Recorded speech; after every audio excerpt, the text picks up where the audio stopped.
Please welcome Andrew Ross Sorkin and his guest, founder and executive chairman of Amazon and founder of Blue Origin, Jeff Bezos.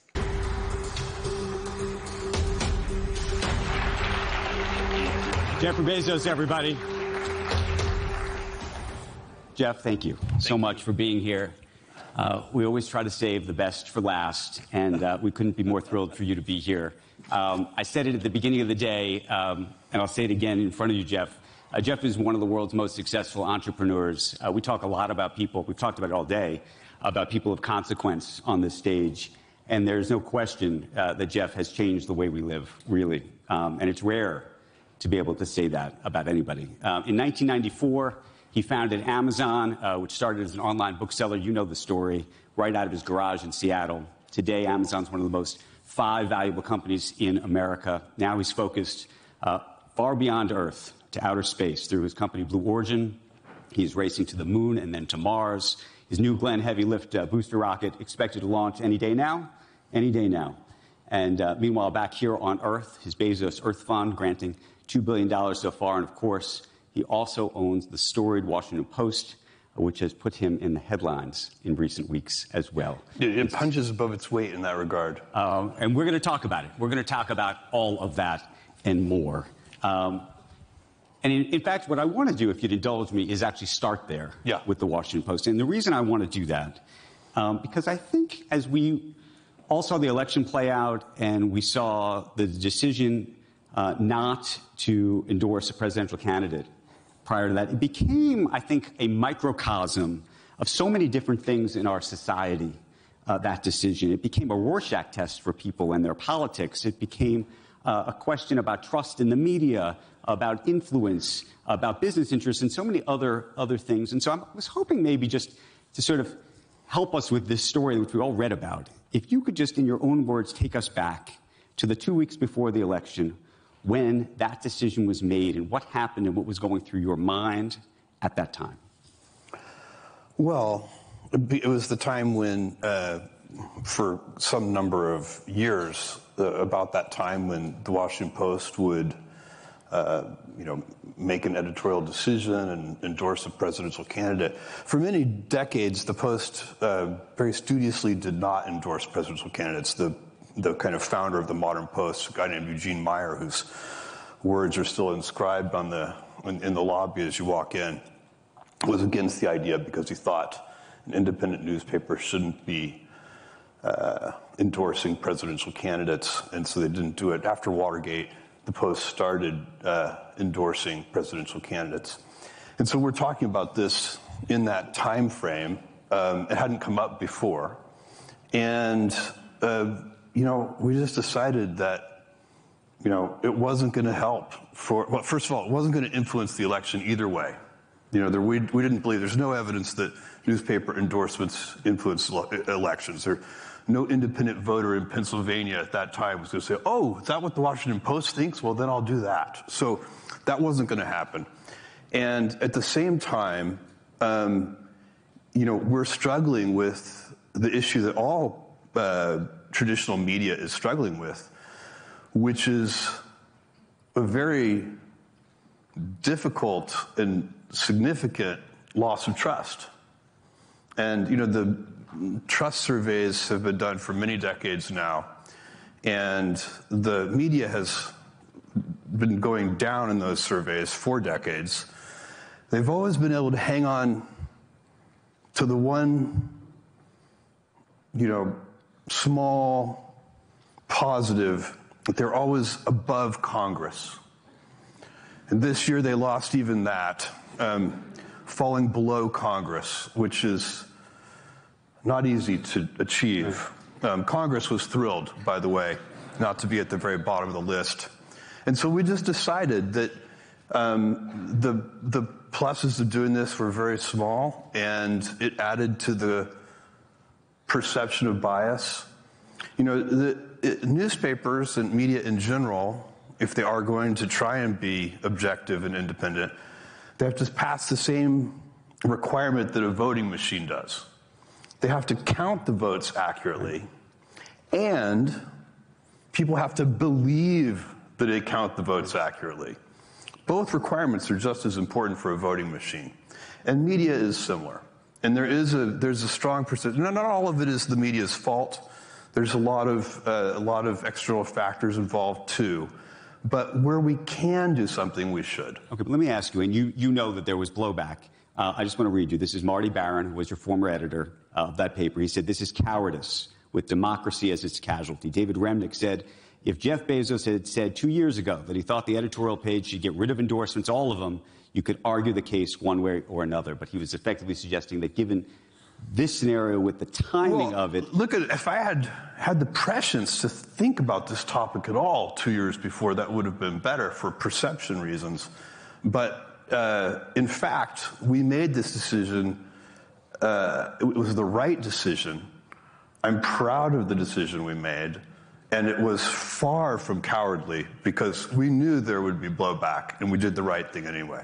Okay, so let me ask you about that, though. There was blowback. I think 250,000 people canceled their subscription. So did you think when you were doing this that some people were going to say that actually it creates less trust in media? I mean, right, part of it was aimed at creating more trust in media. And at the same time, clearly there were other people saying maybe there's less trust. No, I don't follow that logic. You don't? Mm-mm. And so were you surprised at the... Not really. We knew that this was going to be perceived in a very big way. As I said, these things punch above their weight. And were you worried about that at all? I mean, you can't worry. You can't do the wrong thing because you're worried about bad PR or whatever it is you want to call it. So this was the right decision. We made the right decision. I'm very proud of the decision. So let me just ask you one related question, which is this. You said in your opinion piece about all of this, I thought it was fascinating. You said, when it comes to the appearance of conflict, I am not the ideal owner. No, I'm a terrible owner of the Post. For the Post, from the point of view of appearance of conflict. There is, probably not a single day goes by where some Amazon executive or some Blue Origin executive or some Bezos Earth Fund leader isn't meeting with a government official somewhere.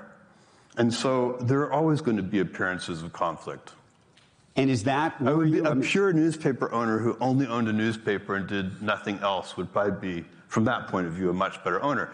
Now, the advantage I bring to the Post is, when they need financial resources, I'm available. I'm kind of, I'm like that. I'm the doting parent in that regard. I think embedded underneath the fundamental question is this, and the Wall Street Journal wrote about it, the New York Times has been writing about it.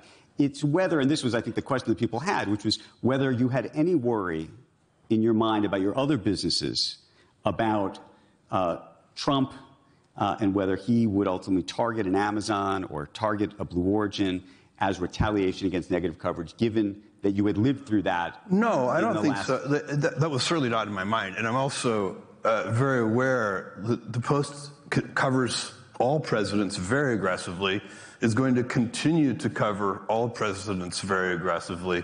And, this endorsement or non-endorsement isn't going to... You did not think that was going to change? It's a drop in the bucket. Anything. So no, it won't change anything. If he likes you, he likes you. And if he doesn't like you, he's not going to like you anyway. Well, I don't know. I mean, that's a different question.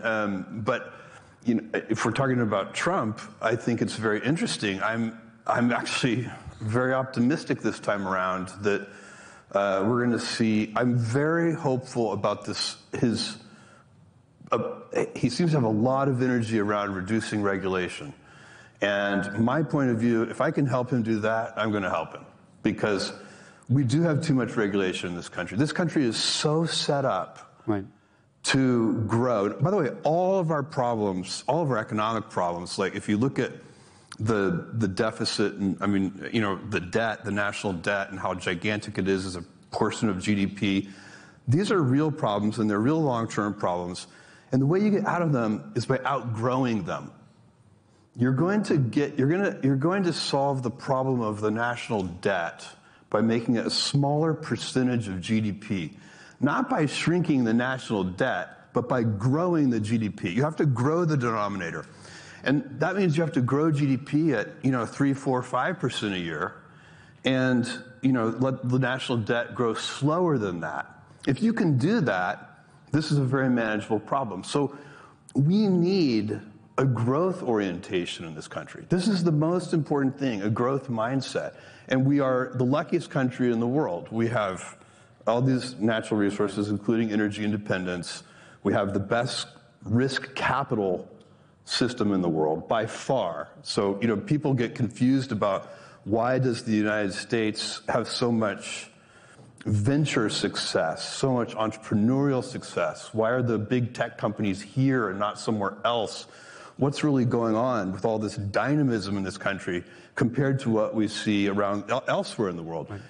And there are a bunch of reasons for that, but the biggest one, 8 of 10 points there, is that we have better risk capital. So it's not the banking system. We have a good banking system, but so does Europe. Right. What's different here is that you can raise, $50 million of seed capital to do something that only has a 10% chance of working. That's crazy. But the people who are giving you that seed capital know that their expected value is still positive in many cases, or they're at least gambling that that's true.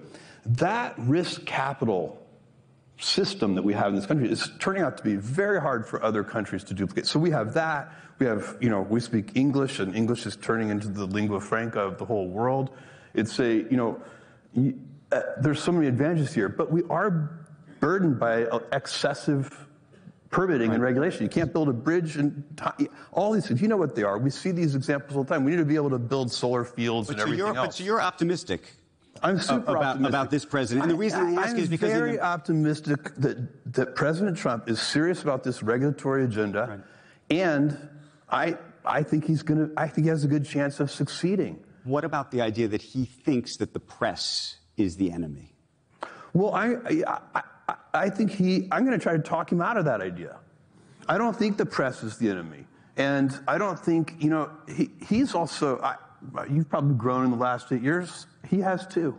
This is not the case. The press is not the enemy. I hope you're right. I hope I'm right too. Have you talked? Let's go persuade him of this. No, let's have you talked to him about it? But you and I should go. Let's go talk to him. If we could try. I really don't. I think that this is absolutely.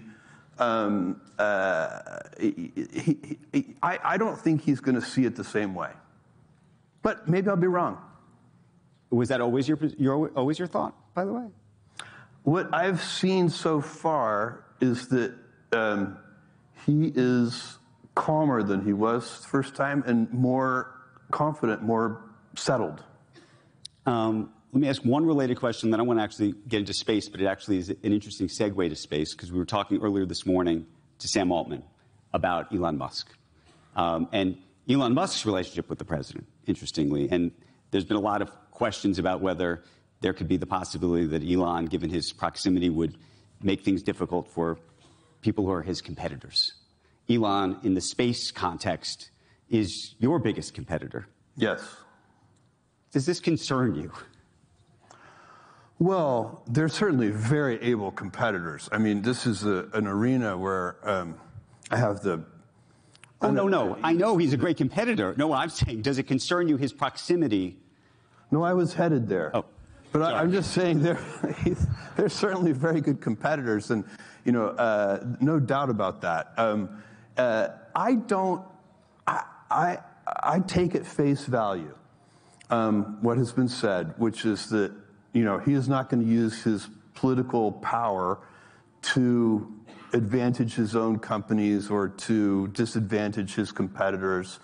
I take that at face value. Again, I could be wrong about that, but I think it could be true. I think he probably is trying to, I think this Department of Government Efficiency and that he and Vivek are helping Trump with and so on.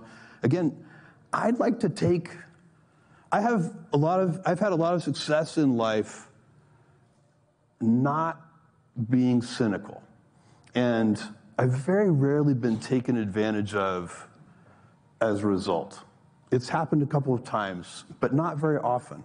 And I think that cynicism, why be cynical about that? Let's go into it hoping that the statements that have been made are correct, that this is going to be done, above board in the public interest. And if that turns out to be naive, well, then we'll see. But I actually think it's going to be great. I'm hoping. I'm glad you could address it. It's something I think we all want to know. One, by the way, before I even get to space, Washington Post question, just because there's a lot of media people here. The big plan to save or fix the Washington Post, as you've been a great innovator as it comes to Amazon and everything else. Do you have a big idea about how the Post is going to change? Newspapers are going to change? I have a bunch of ideas, and I'm working on that right now. And I have a couple of small inventions there. So we'll see. We saved the Washington Post once. This will be the second time. I'd like to.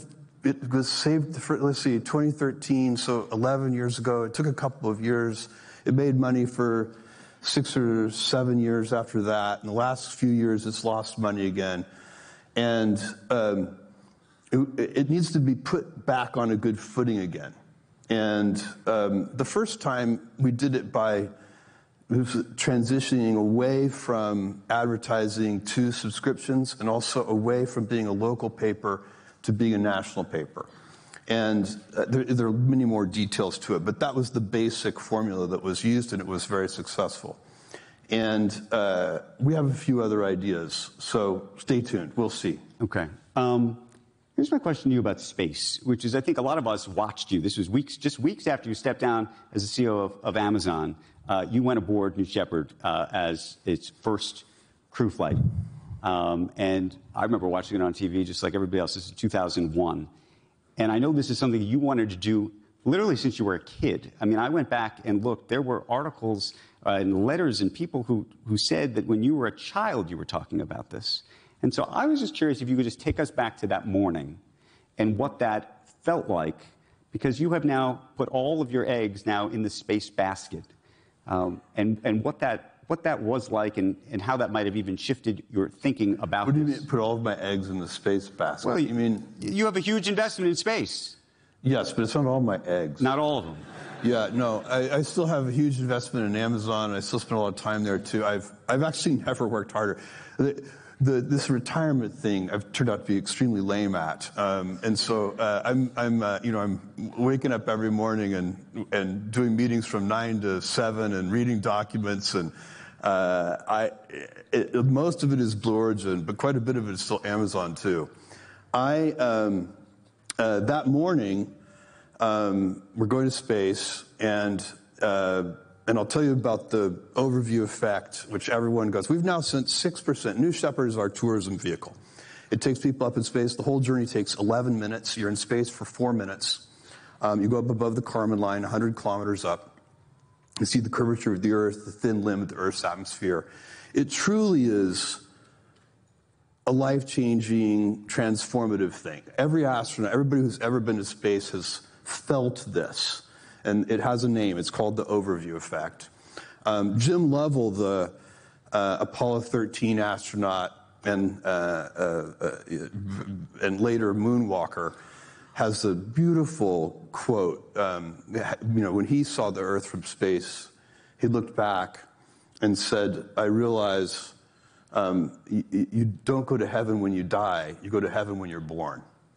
And that's how beautiful this planet is. And you may have seen William Shatner when he flew on New Shepard, and he came back. He saw everything, the blackness, and how there's the nothingness. And he described it as death, and said, "Look, this is the one little pool of life that in this entire solar system." It's truly incredible, and it is a profound experience that's hard to describe. But that morning, something else happened to me that was very personal. We're getting ready to go at 4:45 in the morning, and my whole family is there. some close friends, extended families, 35, 40 people there. And by the way, I'm going on the first human flight of this vehicle. And so it's never flown people before. And my poor mother, what's worse is I'm bringing my brother with me. So it's me and my brother. And we wake up getting ready to go to the launch site. And kind of, we weren't really expecting it, but everybody, of course, is awake and there to say goodbye. But they thought they were saying goodbye forever. And which was surprising to me. I wasn't expecting this, but they were genuinely terrified for us. But it was paradoxically for my brother and me, it felt really good to us because we got to see how loved we were. And it was very, my kids and my sister and my mom and my dad and these close friends, it's easy to know what's going on inside your own head. It's easy to know that you love people. It's not to know how much you're loved by others is not always as obvious. And to see that concern was very meaningful, very emotional. That was a kind of an unexpected, the overview expect, I talked to astronauts. I knew I was going to in store for something special, but it was very interesting to have that feeling from my family, too. Did that change the way you thought about everything you're doing with Blue Origin, in terms of what this is all about? You've said that the reason that we've got to go to space, in my view, is to save Earth. Is that come from being up there and looking at that? Yeah. Or was that something you were thinking about? For whatever reason, since I'm a teenager, and in fact, there's a high school newspaper article, my Miami Palmetto Senior High, they wrote an article about my space plans, which I would tell everyone who would stand still long enough about. And those plans included what I still think, what I am still working on, which is moving all polluting industry off Earth. And so my view, but I know that sounds fantastical.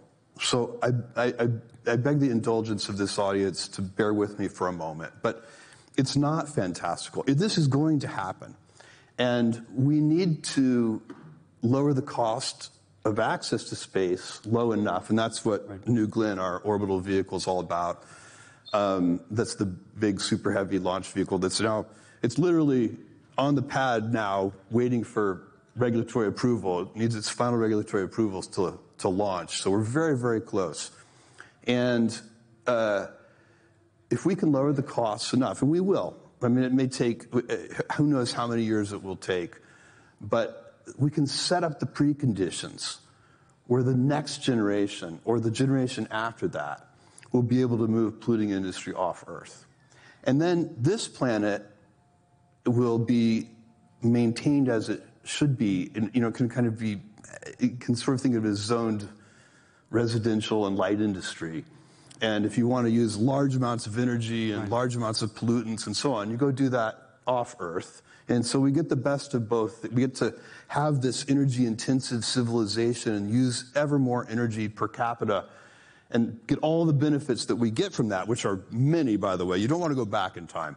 And it's really important to think about, when people talk about the good old days, that is such an illusion. That almost everything is better today than it was.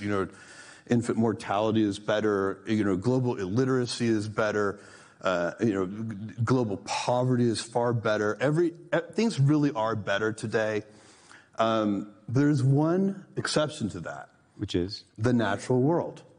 The natural world, if you go back in time 500 years, we had pristine oceans, pristine rivers, pristine forests.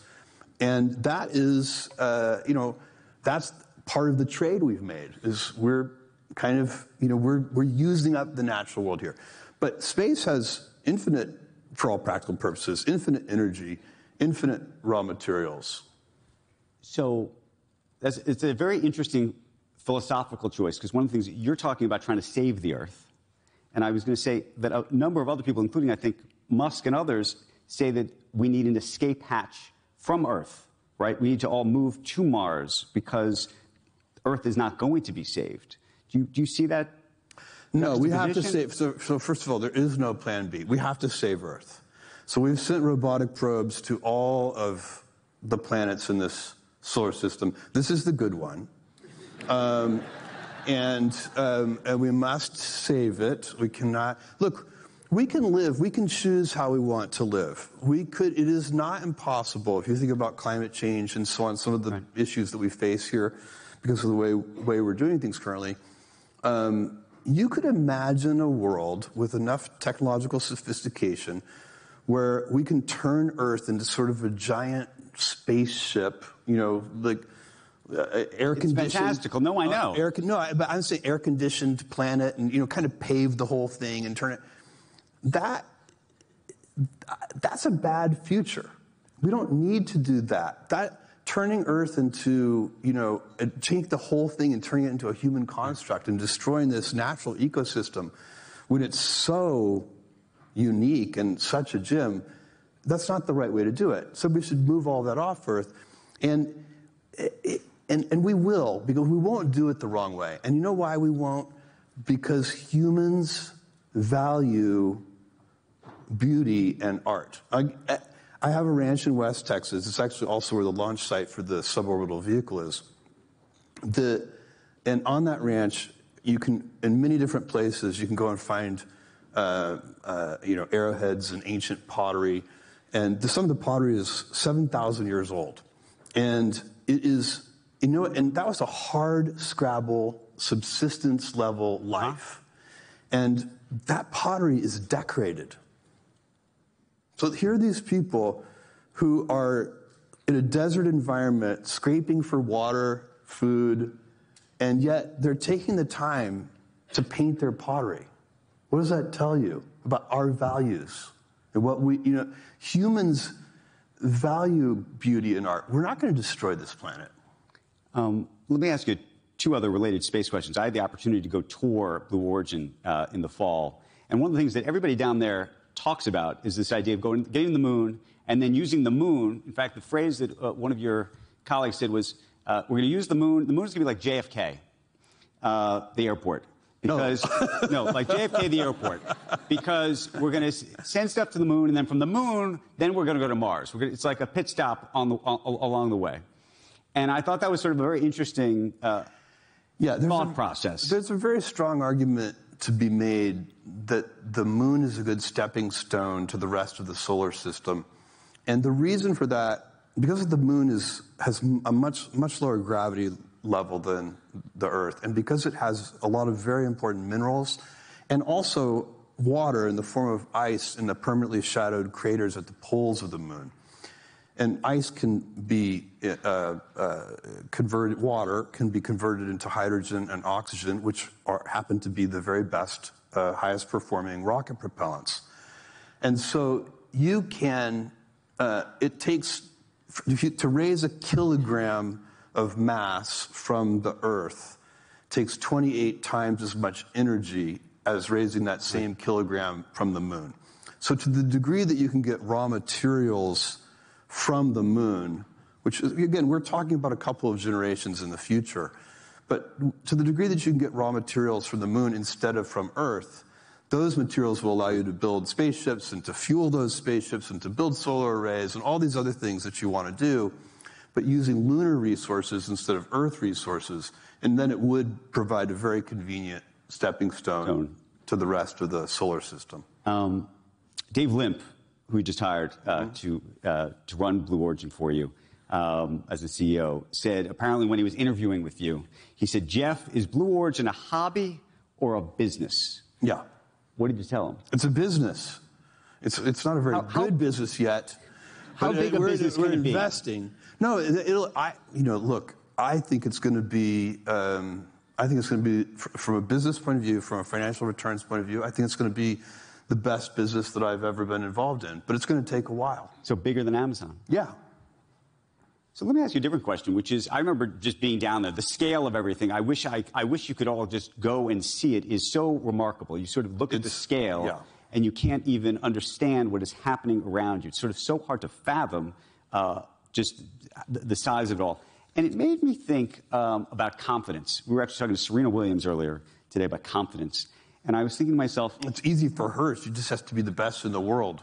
Well, but this is going to go to you too, which is, when you started Amazon, that was a business that had to scale, and you had to see the scale to work. I remember for years I was covering it. I would be writing about when you were losing money left, right, and center. Everyone thought this whole thing was crazy, and we lost money for 11 years. The scale of it people I thought it was insane. Yes. And if you go down to Florida, to Cape Canaveral, and you see the scale of this thing, you say, "My God, this is insane." Tom Brokaw interviewed me one time about Amazon's losses, and he looked at me and he said, Mr. Bezos, can you even spell profit? And I said, yes, P-R-O-P-H-E-T. So where do you think your confidence, though, comes from to create a business that requires such scale? Most people like to, they take one foot and they put the other foot and they want to be able to see where they're going. And I would argue in the case of Amazon, in the case of space, you can't see maybe you can see where you're going, but a lot of people actually struggle to see it. Well, I think this is, first of all, a very good question, very interesting question, and I'm not sure I know the right answer, or maybe there are many answers, so let's start with that. But one observation I would have is that I think it's generally human nature to overestimate risk and underestimate opportunity. And so I think entrepreneurs in general, would be well advised to try and bias against that piece of human nature. The risks are probably not as big as you perceive, and the opportunities may be bigger than you perceive. And so when you say it's confidence, but maybe it's just trying to compensate for that accepting that that's a human bias and trying to compensate against it. The second thing I would point out is that, thinking small is a self-fulfilling prophecy. Now, when do you think you learned this, though? Because you were doing this at a very young age. I mean, this is something that maybe a wizened old man would say. But I only say it because I remember it's very early. I remember watching on 60 Minutes. This is maybe 1999. And at the end of the interview, they were asking you about whether this whole thing could work or not. And you said it's not a fear that it can't work. It's a fact that it might not work. Right. That is true. But I remember seeing that, thinking, and you just said it in this sort of matter-of-fact kind of way, which is to say, did you say to yourself, there's a massive risk, this is not really going to happen? To raise the first $1 million of seed capital for Amazon. So I sold 20% of the company at a $5 million valuation. I sold 20% of the company for $1 million to 22 angel investors, roughly $50,000 each. And I had to take 60 meetings. So whatever, roughly 40 of them said no, and a little 22 or so said yes. And it was the hardest thing I've ever done. Basically, this was 1995-ish, 1995. And the first question was, what's the internet? Everybody wanted to know what the internet was. And by the way, the 40 no's were hard-earned no's. Like, they weren't just no. They were me, multiple meetings, working really hard, trying to get people to write that $50,000 check. And the whole enterprise could have been extinguished then. And when I do remember in those meetings, I would always tell people I thought there was a 70% chance they would lose their investment. And in retrospect, I think that might have been a little naive. But I think it was true. In fact, if anything, I think I was giving myself better than the odds. Better than the real odds. What do you think the real odds are in space with Blue Origin? Well, Blue Origin is, has doesn't have the same level of financing risk. So, because I can finance Blue Origin with my Amazon stock. So I think Blue Origin has a lot of runway. Blue Origin is going to do some very amazing things here. And it's, and by the way, Amazon is doing amazing things. I saw some of our announcements yesterday, I hope, but the Nova foundational models are truly incredible. There's a bunch of stuff going on. The world is so interesting right now. We're in multiple golden ages at once. And, I'm also very interested in robotics. I'm not doing that directly, but I'm doing it. I'm investing in a number of robotics companies. I'm a big believer in it. I think there's never been a more extraordinary moment to be alive. We're so lucky. I want to go back to Amazon for a second. Well, actually, I want to go back. You just mentioned the fundraising for Amazon at the outset. Yes. One of the things that I noticed recently, and you'll infer why I'm even asking you this, is throughout your whole career at Amazon, it appears to me like you paid yourself about $80,000 a year in total. Yeah. Cash comp, and never took additional equity in the company the entire time. No, I never did. And I asked the comp committee of the board not to give me any comp. And my view was, I was a founder. I already owned a significant amount of the company, and I just didn't feel good about taking more. I felt I had plenty of incentive. It was, I owned, more than 10% of the company, more earlier, before it was diluted by various things, more than 20% of the company.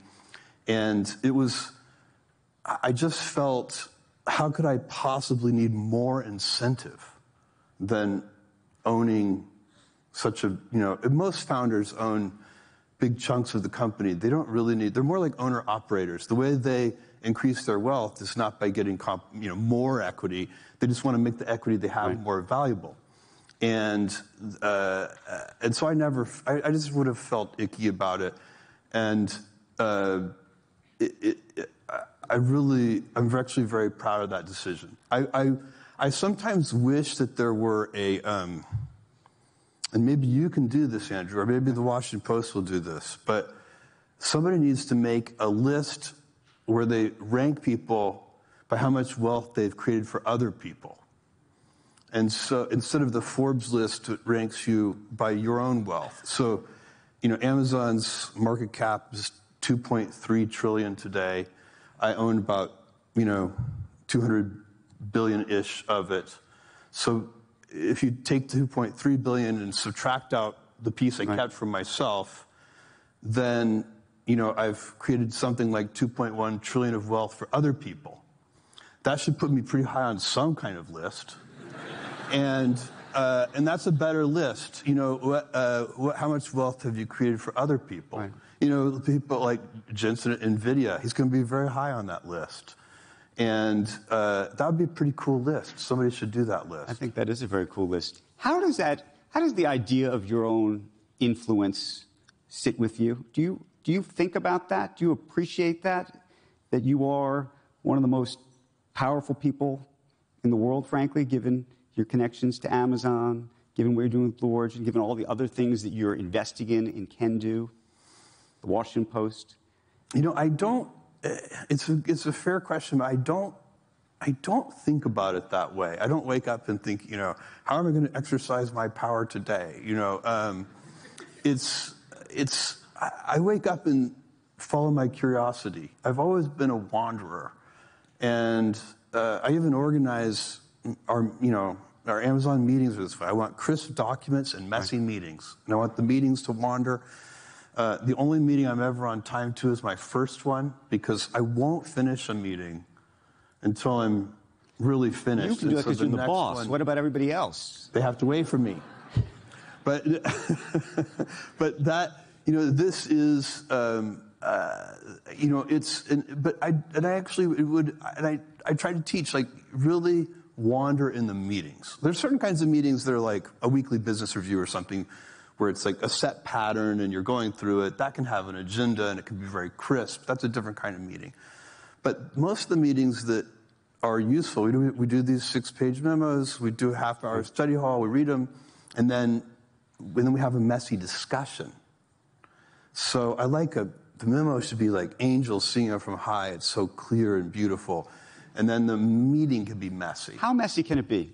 And I completely... No, I asked that because culturally, right now, and there's so many people in the room here who go to meetings, and we don't know how messy they can be. No, I mean that, because you don't know whether you really can raise your hand and say, this idea is completely insane and should not be happening. In fact, I am very skeptical if the meeting's not messy. At one time, it doesn't happen very often because it's kind of verboten at Amazon, but I could tell in the meeting that the team had rehearsed the meeting.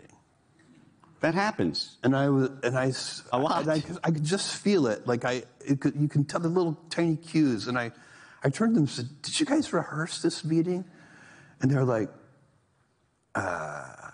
"Yes." I was like, "Don't do that again. You don't need to." Because here's what, maybe you would rehearse a sales meeting, right? If you're going, if you're going to go visit a customer and you're trying to sell them a new product or something, maybe you want to have all your ducks in a row and you want to put your best foot forward. But that's what people do for the CEO. Internally, you're seeking truth, not a pitch. I don't want to be pitched. And you don't want any of your senior executives to be pitched. And that's why messy is good. And you also want to be early. It's like you don't want the whole thing to be figured out and then presented to you. Right. Like, you want to be part of the sausage making. Like, show me the ugly bits. Like, and I always ask, are there any dissenting opinions on the team? I want to try to get to the controversy. Like, let's make this meeting messy. Help me make it messy. How hard was it for you to leave Amazon? I go last, too. Oh, yes, I've heard about this. We try to go in kind of seniority order, so the most junior person goes first, and the most senior person goes last. And it helps with groupthink. Because if you say what's going to happen, what happens if you have already come up with your view, though? Well, I don't want to torture people. So in that rare case where I actually know that nothing can change my mind, I will just say, look, guys, nothing here is going to change my mind. So, let's not waste a lot of time. I don't want to, it shouldn't be a charade. That's a very rare case. I'm actually personally very easy to influence. Something I've realized later in my life, or just maybe starting 10 years ago or so, I realized I'm a very easy person to influence. I change my mind a lot. People talk to me and I take in the information and I change. I can be easily, but a couple of % of the time, no force in the world can move me because I'm so sure of something. There were things, I can't tell you how many people tried to talk me out of fulfillment by Amazon, as an example. And I just knew, and I was like, you guys, you will never talk me out of this. Do you think we're going to do this? I will do this through sheer force of will if need be. Do you think that that this is actually something that I think a lot of people contend with? Do you think you have to project confidence? No, I don't. I've gotten, well, I guess it's a little bit of a personal story in a way, but I have gotten more intimate, I would say, in the last, as I've gotten older. So maybe the last 10 or 15 years. And my upbringing, I have really supportive family, and but in our family there were some unspoken rules, which I think probably most families have unspoken rules of one kind or another. And in mine, all the positive emotions were allowed: optimism, happiness, joy, but the only negative emotion that was kind of tolerated in that unspoken family dynamic, and only occasionally, was anger. Sadness, fear, anxiety, these things were looked down on. And that's probably, in the scheme of things, probably pretty helpful for founding a company. It's like you probably mostly want to be focused on positive things anyway. And you need optimism. Without optimism and energy, I don't know how some glum Eeyore type founder could ever lead a company to success. I mean, you got to have some optimism. You've got to have some energy. It's got to be a little contagious. There's going to be a lot of bad days. You got to lift people up. So you need that. But what I have figured out over the last, sort of like, especially I started with my own family and my close relationships, my children and my brother and sister and parents and so on, is I realized, like, I'm not really being intimate with them if I'm not sharing when I'm sad or sharing when I'm scared or these kinds of things. And so I started working on that with them and found it very meaningful. Like, it deepened those relationships very significantly. And then I realized those were valid emotions at work too. And so it turns out, like, they're more precise. All of your emotions are sort of an early warning system. If you're stressed, for me, that's a kind of an early, a radar that is detecting that there's something I'm not taking action on. It's an important indicator. And it turns out if you're channeling all of your negative emotions into frustration or anger or something like that, you're not being very precise. It's much better now. Like, I'll have a meeting and I listen for a while, and when it's my turn to talk, I'll say, I'm scared. And that's more effective. People are like, what are you scared of? And then you can start talking about, okay, what's making you scared? That's, you get more in touch. It actually help you, probably not just your family relationships, your close, intimate relationships, but I think it helps you at work too. Let me ask you an Amazon question. Amazon is your baby. And, for sure. You stepped away from that. Yeah. What did that feel like? How hard was that for you? And what is it like now? Well,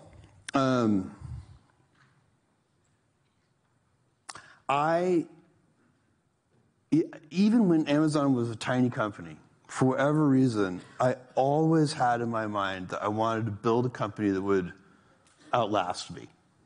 And so I've always been thinking about it in that framework, and how it could kind of grow up into a young adult and be set off into the world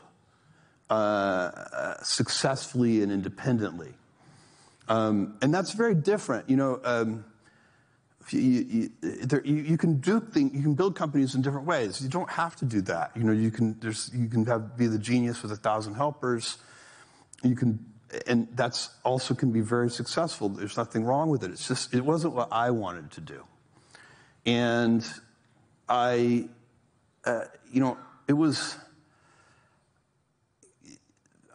felt like a parent sending, or maybe like with your kids go off to college, or maybe when they graduate from college, and you're hoping that you've created this independent child, now adult, young adult, who can go off in the world. You don't want them to be dependent on you. If they are, you've failed. And I've always preached inside the company and to myself that no one is indispensable. I think it's most important for CEOs to look at themselves in the mirror every day and say, I'm not indispensable. And so I want Amazon to go off without me. And I'm still at Amazon, by the way. I haven't left fully, and I am a parent, and I will. But I'm a 60-year-old man, and my mom and dad still worry about me, right? So you never stop being a parent. My heart is in Amazon. My curiosity is in Amazon. My fears are there. My love is there. I'm never going to forget about Amazon. I'll always be there to help. And right now I'm putting a lot of time in it because it's also, I can help and it's super interesting, so why not? But this is the right way, in my view, to think about it. Big leaders only have to do a few things. Big leaders have to identify the big ideas. They have to enforce tough execution against those big ideas. And they need to grow the next generation of leaders. Okay, so that's really it. So two things. And so my job, one of my jobs right now is to make sure Andy Jassy and the whole leadership team are successful. I take that job very seriously. Well, that's what I was going to ask. As a parent, yeah, your kids can go off, but sometimes they do things you don't want the kids to do. Absolutely. I've got kids in college age and just out of college, and I still have to Venmo them money every once in a while. It just happened.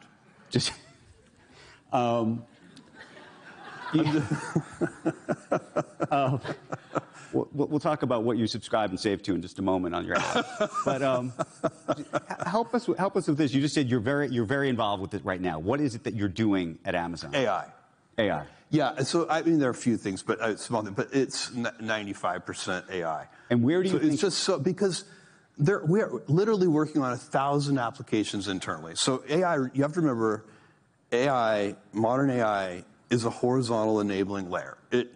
It can be used to improve everything. It will be in everything. This is most like electricity. I went to a brewery in Luxembourg many years ago now. In fact, this trip was one of the little tiny catalysts for the founding of AWS. And the brewery was 300 years old. This company making beer for 300 years. A lot of the oldest companies in the world are breweries, by the way. I don't know why this is. And they were very proud of their history, and they had a museum.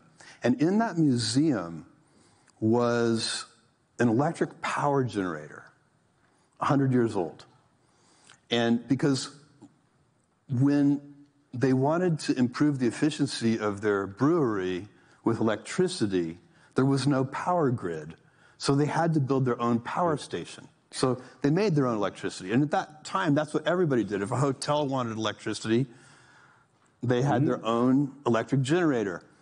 And I looked at this and I thought, this is what computation is like today. Everybody has their own data center. And that's not going to last. It makes no sense. You're going to buy compute off the grid. That's AWS. We were doing it internally at Amazon for ourselves, and the APIs were created. That's a very interesting story in its own right. But this is, these kind of horizontal layers, like electricity and compute, and now artificial intelligence, they go everywhere. I guarantee you there is not a single application that you can think of that is not going to be made better by AI. And where do you think Amazon is in this? We've been talking about large language models all day. We talked to Sam, we talked to Sundar. Clearly, AWS has a big opportunity, but on the language model piece, it doesn't have its own. Does it matter? Well, you've been so busy, Andrew, that you did not see our announcements yesterday. I did see the announcement. About Nova. Yes. Well, that is a large language model, and it is our own. And do you believe that model is competitive with these other models? It is absolutely competitive. So it is, it benchmarks extraordinarily well. It's a world-class foundation model. It's a frontier model. And it's very, very price performant. Do you think that all these things we were talking about earlier become commoditized, though, the models themselves? I don't think they'll be exactly commoditized, but I think models will end up being specialists at certain things. They'll be better at slightly different. Some will have lower latency. Some will be, better at calling APIs. There will turn out to be a bunch of flavors. Just like you might not consult, if you're phoning a friend and consulting somebody, you're not always going to consult the same person for everything. It won't be exactly like that because this kind of intelligence that we're creating is a little alien. It's very different from human intelligence in certain ways. These transformers, these large generative AI, so there. I think even a single application is likely to call multiple AI models, depending on what, some of them will be lower cost because they have a small number of parameters, and then every once in a while you'll have to call the really big model. The big models are mostly going to be used, I don't know, yeah, probably mostly, right, but they'll certainly be often used as teacher models. So, this is what we announced yesterday with Nova. There are 4 classes of model. There's the giant, frontier model, but that model, we distill down to the smaller models that are more cost-effective, have lower latency, and provide different levels of intelligence. So that's a really, this whole thing is fascinating. It's, by the way, also one of the ways, it's very interesting to think about how alien this kind of, in some ways, these models are already smarter than humans because they're more multidisciplinary. Right. It's very difficult for a human to, be an expert in, even if you're a doctor, you really have to specialize. You can. Does it excite you or scare you? Oh, it excites me. I'm not. Are you? No, I'm not scared. I just want. We do talk about sort of human. What it's going to mean to be a human when this is all. Well, so I've had this conversation with various people about what it means to be human, and people say, well, if AI is smarter than us, better than us at various things, won't that take the meaning out of your life, or some question along those lines? And I said, look, I consider myself to be a very good writer, but I know people who are much better writers than I am. And in fact, I don't think there's any single thing that I'm the best in the world at. If I'm being really honest with myself, I can always find somebody. I know people who are better than me at math. I know, people who are better than me at dancing, that's for sure. So, they're like, literally I go right down the line and I can always find somebody better.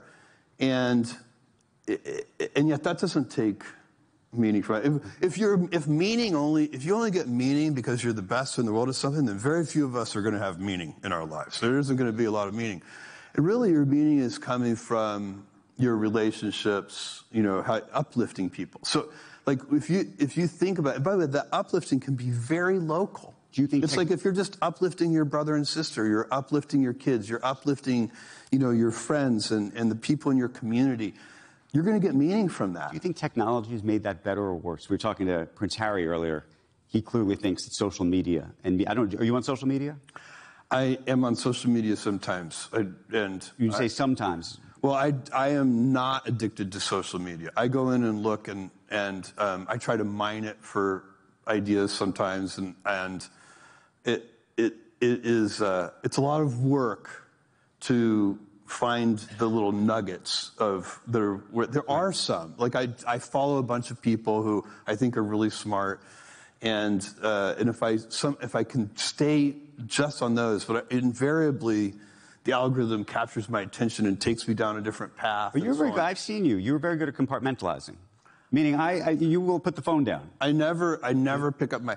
Is that a natural act, though? It's easy for me. I'm a serial multitasker, so I'm very, very focused. When I was in Montessori school, they told my mom that I was problematic because I wouldn't switch tasks. And my teacher would have to pick my whole chair up and move me in my chair to the next task. And so it's easy for me. If I'm at dinner with friends, I'm at dinner. I do not. An amazing thing. It's not hard for me. That is not hard for me. I'm a good focuser. That's hard for me. 2 other things before we go. There are these different buckets. Obviously, we've talked about Blue Origin, which you spend a lot of your time on now, and Amazon. And then I see you making investments in robotics and AI and other things, and obviously the Earth Fund. What is the day like for you? How do you sort of see it? I work from about 9 to 7 in meetings. I mean, it's meetings from 9 to 7. And then I have a bunch of documents I read outside of that. I get energy from that. It is. I've always done that. You can't start a company unless you're willing to work really hard, and not all the work is fun. That's why they call it work. A lot of it is fun, but I always tell people, if you get half your job to be fun, you're crushing it. You got to have your expectations set right. If you come out of college and think like 100% of your job is going to be fun, you're setting yourself up for disappointment. Here's my final question for you. You don't do this that often. You mean do these interviews? Do interviews. No, very infrequently. Very rare. And I'm curious because you must read about yourself occasionally, a little bit through social media. Oh, I definitely see things sometimes, like with the non-endorsement decision. That wasn't very nice of some people. So I'm curious what you think the world misunderstands about you. We all read about you all the time. We see you in pictures and all sorts of things everywhere. And I'm curious what you think when you sort of see the projected version of Jeff Bezos and the real Jeff Bezos. It's actually the reason I wanted you to be here today, because I've had the opportunity to get to know you over the years. I'm curious, though, from your vantage point, what you see as the thing that the public doesn't. Well, what an interesting... I wasn't expecting any questions like this. Let me think about this. It's, I gave up on being well understood a long time ago. I kind of thought, I realized it was it would take so much energy and you'd probably still fail. To be understood. To be understood is too difficult. It's as a public figure. It's hard enough, by the way, to be well understood by your loved ones, by your kids and your close family members and your closest friends. Even that is difficult. Like, it takes a lot of energy. Right. And I think to be well understood by the world, I would posit to you that if you think you understand any public figure, you probably don't. There may be some exceptions where the people, I don't know, maybe like Oprah when she had her show, because she really was, you saw her so often, right, and in so many different circumstances that maybe you got a real sense of her. And, I know her and she does seem like the woman on her show. So I think there are these rare cases where people end up defining themselves.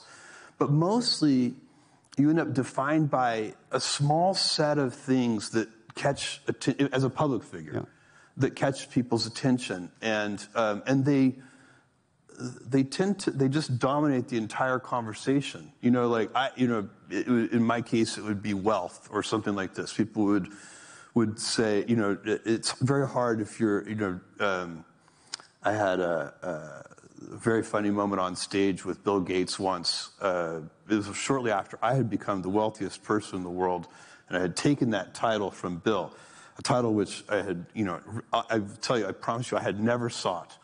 And we were being interviewed, the two of us, by, I can't remember who the moderator was, but he said, Bill, how do you feel about this guy stealing your #1 wealthiest person title? And before Bill could answer, I looked at Bill and said, "You're welcome." Because, of course, it's actually just that particular thing tends to be dominant in our culture. Kind of people over-focus on it, and then they think you're focused on it, which isn't really true. In my case, I think of myself as an inventor. That's what I am. And I wake up every day and I follow my curiosity and I explore. And I really am an inventor. I'm very good at that. I'm a very good lateral thinker, and I love problems, and I love a whiteboard, and I love having a team of other smart people, and we work together, and we find unusual solutions to things. And that's how I think of myself. So if I could somehow have a Forbes list of inventors, and if I could climb my way to the top of that inventor list, that's what would make me, and then I'd be understood, or at least in part. But I think you have to decide, too, as a public figure, how much energy do you want to put into being understood? Because you can spend a lot of time, and it probably still wouldn't work. So, you know, it probably helps to do an occasional interview like this. I did Lex Friedman, and I've done a couple of things. And so you don't want to be so mysterious that nobody ever sees you, and you want to be the Howard Hughes or whatever. You don't want to be a recluse completely. But I really value my time. I work very hard. I care deeply about the things I work on. And every minute I'm doing something like this is a minute I am not doing something else. Not that I'm not happy to do this. I am. And I have enjoyed it. And you're very good at it. Thank you, Jeffrey Bezos. Jeff Bezos, thank you so much. Thank you for your time today. We very, very much appreciate it. That was a spectacular conversation. Thank you so much.